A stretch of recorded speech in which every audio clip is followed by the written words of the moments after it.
பாலசுப்பிரமணியர் அருளால் ஆன்மீக அன்பர்கள், நேயர்கள், ஜோதிட அன்பர்கள் அனைவருக்கும் அன்பான வணக்கங்கள். நான் உங்கள் வாழ்க வளமுடன் ஜோதிடர் ஸ்ரீ குரு சுந்தர வடிவேல்.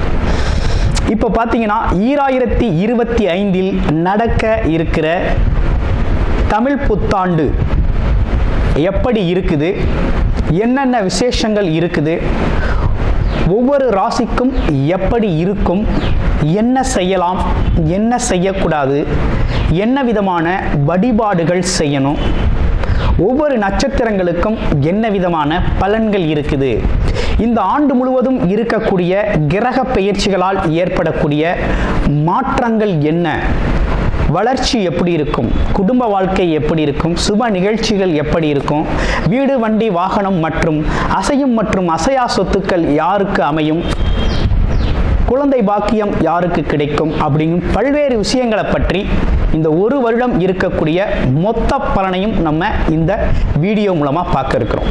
இப்போ இந்த விசுவாவசு வருடம் தமிழ் புத்தாண்டுகளில் 60 வருடங்களில் 39வது வருடம் தான் இந்த வருடம். இந்த வருடம் இந்த ஆண்டு பிறக்குது. இந்த வருடத்தில் பிறக்கும் குழந்தைகள் தைரியமாக குழந்தைகளாகவும், எல்லோரையும் அனுசரித்து தெரியக்கூடிய குழந்தைகளாகவும், பண்புள்ள குழந்தைகளாகவும், அது மட்டும் இல்லாமல் தர்ம காரியங்கள், புண்ணிய காரியங்கள் ஈடுபடக்கூடிய குழந்தைகளாகவும் பிறப்பார்கள் அப்படிங்கிறது சித்தர் பாடல்களில் உள்ள ஒரு அமைப்பு. அது மட்டும் இல்லாமல் தன் மகனை சான்றோன் என கேட்ட தாய் அப்படிங்கிறது மாதிரி அந்த குழந்தைகள் பெற்றோருக்கு பெருமை சேர்ப்பார்கள் அப்படிங்கிற ஒரு விஷயமும் இருக்குது. இப்போ இந்த வருடத்தில் இந்த வருட பிறப்பின் அடிப்படையில் சூரியன் அப்படிங்கிற ஒரு ராஜாவாகவும் மந்திரியாகவும் இருக்கிறதுனால அரசியல் மாற்றங்கள், அதிகாரம் சார்ந்த மாற்றங்கள் அப்படிங்கிற ஒரு விஷயம் நடக்க இருக்குது. அதையும் தாண்டி மழை பொழிவு அப்படிங்கிறது ரொம்ப அதீதமாக இருக்குது. விவசாயம் செழிக்கும், தானிய உற்பத்திகள் அதிகரிக்கும். அடுத்து பார்த்தீங்கன்னா மக்கள் செழிப்பமடைவார்கள். வருமானத்தை விட செலவு கம்மியாக இருக்கும், சேமிப்பு அதிகரிக்கும், தங்கம், வெள்ளி, ஆபரணங்கள் வாங்கக்கூடிய தன்மை ஏற்படுது. அது இல்லாமல் பார்த்தீங்கன்னா இந்த காலகட்டத்தில் பசுக்கள் உற்பத்தி அப்படிங்கிற ஒரு விஷயம் ரொம்ப நல்லா இருக்குது. அடுத்து பார்த்தீங்கன்னா மக்கள் மீது வரி அப்படிங்கிற ஒரு விஷயம் அதிகரிக்கக்கூடிய சூழ்நிலை அப்படிங்கிறதும் இருக்குது. ஆக மொத்தத்தில் இந்த விசுவாவசு வருடம் அப்படிங்கிறது மற்ற வருடங்களை விட இந்த வருடத்தில் மக்களின் வளர்ச்சி அப்படிங்கிறது நல்லா இருக்கு. திரைப்படத்துறை ரொம்ப நல்லா இருக்கு. பெண்களுக்கான வளர்ச்சி, பெண்களுக்கான திட்டங்கள் அப்படிங்கிற ஒரு விஷயத்தை அரசாங்கங்கள் அதற்கான முக்கியத்துவம் கொடுக்க இருக்கிறாங்க. அந்த வகையில் அவங்களோட தனி முன்னேற்றம் அப்படிங்கிறது இந்த காலகட்டத்தில், இந்த வருடத்தில் ரொம்ப அதிகமாக இருக்கக்கூடிய அமைப்பு இருக்கு. குறிப்பாக எல்லார் குடும்பங்களிலும் சுப நிகழ்ச்சிகள் நடக்கக்கூடிய ஒரு தன்மை, திருமண பாக்கியங்கள் கைகூடக்கூடிய ஒரு அமைப்பு, குழந்தை பாக்கியங்கள் கிடைக்கக்கூடிய அமைப்பு, கோவில் வழிபாடுகள், தர்ம காரியங்கள், புண்ணிய காரியங்களில் மக்கள் ஈடுபடக்கூடிய ஒரு தன்மை அப்படிங்கிறதெல்லாம் ரொம்ப மிக சிறப்பாக இருக்கக்கூடிய இந்த விசுவாவசு வருடத்தில் உங்கள் ராசிக்கு எப்படி இருக்கும் அப்படிங்கிறத இப்போ பார்ப்போம். அனுஷம் நட்சத்திரம் பல்வேறு விதமான தடைகளை சந்தித்தாலும் இந்த வருடம் அப்படிங்கிறது பார்த்தீங்கன்னா உங்களுக்கு இந்த விசுவாவசு வருடத்தில் தொழில் சம்பந்தப்பட்ட, வேலை சம்பந்தப்பட்ட விஷயங்களில் இருந்த நெருக்கடிகள் குறையும். அதே போல் வெளிநாடு, வெளியூர் பயணங்கள் போகிறதுக்கு ரொம்ப சிறப்பாகவே இந்த வருடம் அப்படிங்கிறது உங்களுக்கு ரொம்ப நல்லா இருக்குது. குடும்ப பிரச்சனைகள் ஒரு தீர்வுக்கு வரும். அதே போல் கணவன் மனைவி இடையே இருந்து வந்த பிரச்சனைகள் அப்படிங்கிறது குறைஞ்சிருச்சு, சரியாயிருச்சு அப்படின்னே சொல்லணும். அம்மாவோட உடல் ஆரோக்கியம் மேம்பட்டுருச்சு. வண்டி வாகனங்களில் இருந்த பிரச்சனையும், இடம் சம்பந்தப்பட்ட பிரச்சனையும் ஒரு தீர்வுக்கு வரும். அதே நேரத்தில் உடல் ஆரோக்கியத்தில் கூடுதல் கவனம் எடுத்துக்கங்க. இந்த காலகட்டம் அப்படிங்கிறது பார்த்தீங்கன்னா முழுக்க வேலை மற்றும் தொழில் சார்ந்த அமைப்புகளில் நீங்கள் ஈடுபடணும் அப்படிங்கிறது மாதிரி இந்த வருடம் முழுக்க இருக்குது. அதன் பார்த்தீங்கன்னா உங்களுக்கு மிகப்பெரிய அளவில் உயர்வை தரும். கடன் பிரச்சனைகளை தீர்ப்பதற்கும், அதே போல் உங்களுக்கு பார்த்தீங்கன்னாக்க நோய் சம்பந்தப்பட்ட தொந்தரவுகளிலிருந்து விடுதலை அடைவதற்கும் இந்த வருடம் அப்படிங்கிறது ரொம்ப சிறப்புக்குரிய வருடமாக இருக்குது. பல்வேறு வகையில் இந்த வருடம் அப்படிங்கிறது உங்களுக்கு பார்த்தீங்கன்னா உதவிகரமாக அமையக்கூடிய வருடமாக இருக்குது. நீங்கள் பல்வேறு விதமான ஆட்களோட உதவிகளை நீங்கள் பெறுவீங்க.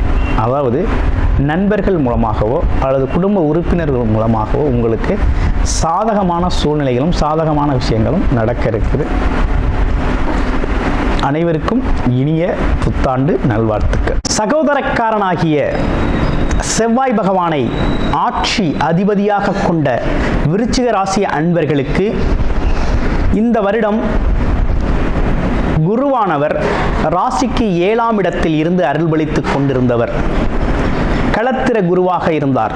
இப்ப அஷ்டம குருவாக பெயர்ச்சி அடைகிறார் மே மாதம் 14ஆம் தேதி. அதனை தொடர்ந்து பார்த்தீங்கன்னா ராகு பகவான் கேது பகவான் உங்களுடைய ராசிக்கு 5ஆம் இடத்தில் இருந்து வந்த ராகு, 11ஆம் இடத்தில் இருந்து வந்த கேது பகவான், கேது 10ஆம் இடத்திற்கும் ராகு 4ஆம் இடத்திற்கும் பெயர்ச்சி அடைகிறார்கள் வருகின்ற மே 18ஆம் தேதி. இதனைத் தொடர்ந்து இவ்வருடம் முழுவதுமே சனி பகவான் அப்படிங்கிறவர் 5ஆம் இடத்தில் சஞ்சாரம் செய்து அருள்பளிக்க இருக்கிறார். இப்படிப்பட்ட கிரக மாற்றங்களால், கிரக பயிற்சிகளால் உங்களுடைய வாழ்க்கையில் இந்த வருஷம் எப்படி இருக்க போகுது அப்படின்னு பார்க்கல, முதல் விஷயம் என்னன்னா, தொழில் சார்ந்த முதலீடுகளை செய்கிறதுல கூடுதல் கவனம் எடுத்துக்கணும் அப்படிங்கிறது ரொம்ப முக்கியம். கூடுதல் கவனம் எடுத்துக்கணும். தொழில் சார்ந்த முதலீடுகள் செய்கிறது கூடுதல் கவனம் தேவை. ஆலோசனையின் பேரில் செஞ்சுக்க. அடுத்து உத்தியோகத்தில் இருப்பவர்களுக்கு தேவையில்லாத எதிர்பார்க்காத இடமாற்றங்கள் ஏற்படக்கூடிய அமைப்புகள் உருவாகக்கூடிய சூழ்நிலை இருக்குது. அஷ்டம குரு. அடுத்து மாணவர்கள் அப்படின்னு எடுத்துக்கிட்டோம்னா கொஞ்சம் கவனமாக படித்தாதான் இந்த காலகட்டத்தில் படிப்பு சார்ந்த விஷயத்தில் ஒரு முன்னேற்றம் அடையலாம். அதே நேரத்தில் இளங்கலை பட்டம் படித்தவர்கள் வேலைக்கு செல்வதை விட இந்த வருடத்தில் மேற்படிப்பு படிப்பது மிகவும் சிறப்பாக இருக்குது விருச்சிக ராசி அன்பர்களுக்கு. அடுத்து தனியார் துறையில் வேலை செய்பவர்களுக்கு வேலை வாய்ப்புகள், வேலையில் இருக்கக்கூடிய நெருக்கடிகள் சம்பந்தமாக வேலையை விட்டுட்டு வேறொரு வேலை தேடிக்குவோம் அப்படின்னு முடிவெடுக்காம வேலையில் இருக்கும்போதே இன்னொரு வேலையை தேர்வு செய்து அந்த வேலையை தேர்வு செய்த பிறகு நீங்கள் இருக்கிற வேலையை விடணும். அப்படின்னா என்னன்னா, அவசரப்பட்டு வேலையை விட்டுட்டு வேலை தேடக்கூடாது. வேலையை கன்ஃபர்மேஷன் லெட்டர் வாங்கிக்கிட்டு தான் நீங்கள் இருக்கிற வேலையை விடணும். ஏன்னா அவ்வளவு கவனம் தேவைப்படுகிறது வேலை தொழில் சம்பந்தப்பட்ட விஷயத்தில் இந்த வருடம். சரி, ஓகே. அடுத்து வேறு என்ன விசேஷங்கள் இருக்குது அப்படின்னு பார்த்தோம்னா, திருமண சுபகாரியங்கள் குடும்ப நிகழ்ச்சிகள்லாம் எப்படி இருக்கும் அப்படின்னு பார்க்குறோம். அப்படி பார்க்கையில் உங்களுக்கு குருபலம் இல்லை அப்படின்னாலும் உங்களுக்கு 2ஆம் இடத்தை குரு பார்க்குறார் ஃபஸ்ட்டு. அடுத்து உங்களுக்கு திருமண வரனுக்கு குருபலம் இருக்குது அப்படின்னா தாராளமாக திருமண ஏற்பாடுகளும் திருமண சுப நிகழ்ச்சிகளும் தாராளமாக செய்யலாம். இன்னொரு விஷயம் என்னென்னா, நிச்சயிக்கப்பட்ட பிறகு தீர்மானம் எடுத்த பிறகு திருமணத்தை லேட் பண்ணாமல் காலதாமதம் செய்யாமல் திருமணம் செய்கிறது அப்படிங்கிறது ரொம்ப சிறப்புக்குரியது, ரொம்ப நல்லது. சரி, வேறு என்ன சிறப்புகள் இந்த வருடம் உங்களுக்கு இருக்குது அப்படின்னு எடுத்துக்கிட்டோம்னா, அடிப்படையாக என்ன விஷயம்னா, மற்றவர்களுக்கு ஜாமீன் போடுறது, வாக்கு கொடுக்கறது அப்படிங்கிற ஒரு விஷயத்தெல்லாம் தவிர்த்துக்கிறது நல்லது. தேவையற்ற கடன் வாங்கிறது அப்படிங்கிறதெல்லாம் தவிர்த்துக்கிறது நல்லது.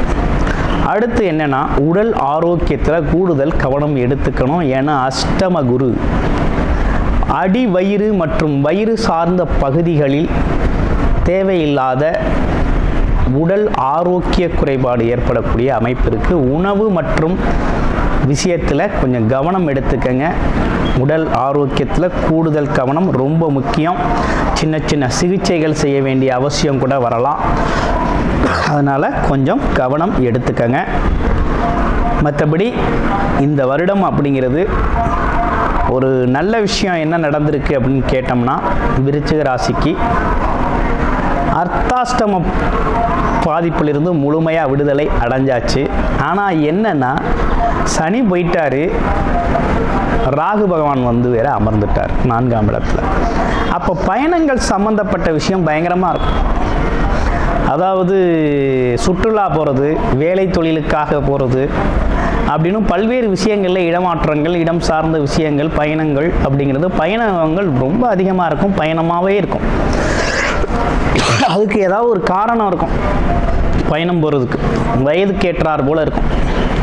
ரொம்ப அதிகப்படியான வயதாக இருந்தால் ஆன்மீக சுற்றுலா பயணங்கள் இருக்கும்.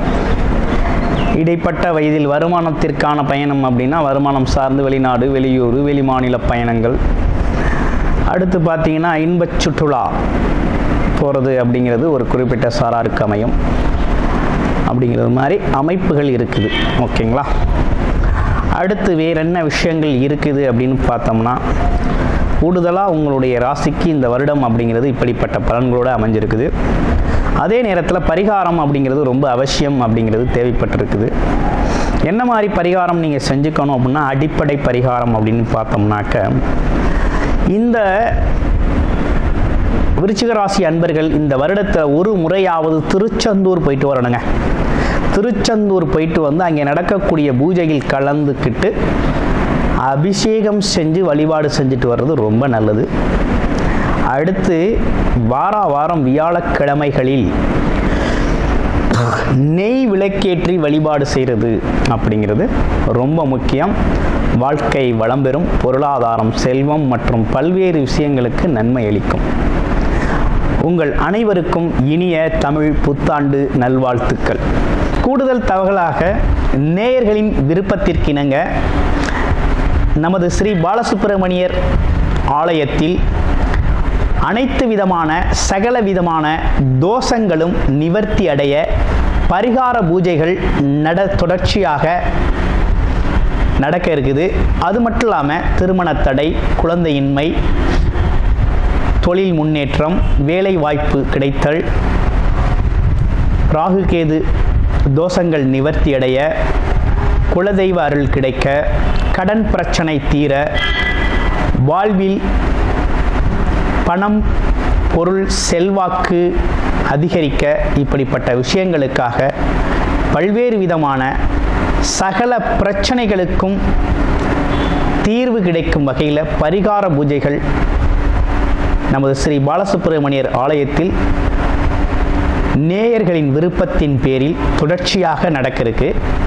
உங்களுக்கு விருப்பம் இருக்கும் பட்சத்தில் டிஸ்பிளேல தர நம்பருக்கு கால் பண்ணி உங்களுக்கான பரிகார பூஜைகளை ஸ்ரீ பாலசுப்பிரமணியர் ஆலயத்தில் செய்து கொள்ளலாம். நன்றி, வணக்கம்.